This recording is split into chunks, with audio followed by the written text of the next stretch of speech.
قرآن کہتا ہے نا، کبھی دودھ کا گلاس ہاتھ میں پکڑے، دودھ کا گلاس ہاتھ میں پکڑے، پھر اس پہ غور کیجئے، جانور کا رنگ کالا،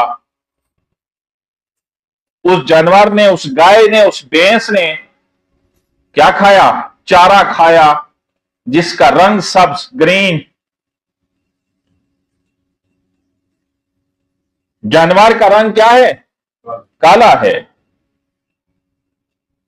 جو اس نے چارہ کھایا وہ سبز رنگ کا ہے۔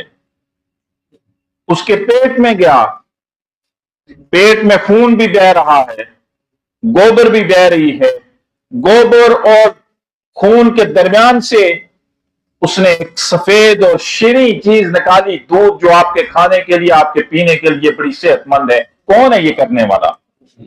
کبھی اسی پہ غور کر لیجئے۔ اللہ تو کھول کھول کے مثالیں بیان کرتا ہے کہ اسی چیز پہ غور کیجئے، وہاں کون گیا تھا؟ کون ہے جو اتنا میٹھا دودھ اور اتنا صاف اور اتنا شفاف دودھ لا رہا ہے؟ اسی پیٹ سے جس سے گوبر بھی بہ رہی ہے، جس میں خون بھی بہ رہا ہے۔ نہ گوبر کی سمیل دودھ میں آئی، نہ خون کی آمیزش دودھ میں آئی، صاف اور شفاف دودھ آپ کے گلاس میں، آپ کے ہاتھ میں ہے۔ یہ کون ہے کرنے والا؟ اللہ ہے۔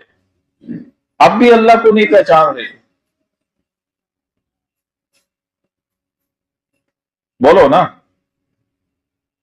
یہ کس نے آپ کو دیا دودھ اتنا خالص، اتنا صاف، اتنا میٹھا، جو آپ کے لیے اتنا صحت مند ہے؟ کون ہے کرنے والا؟ یہ اللہ ہے۔ میرے بھائیو، قرآن کو ترجمے سے پڑھیے، پھر آپ صحیح معنوں میں مسلمان ہو جائیں گے انشاءاللہ۔ پھر آپ فرقہ واریت سے دور چلے جائیں گے۔ پھر یہ جو فرقہ واریت میں بٹ گئے ہیں، یہ ختم ہو جائے گا۔ جب آپ قرآن کو ترجمے سے پڑھیں گے تو قرآن آپ کو کیا کہتا ہے؟ بنائے گا کیا؟ ہم بیسیکلی مسلمان ہیں، قرآن نے ہمیں مسلمان ڈکلیئر کیا ہے۔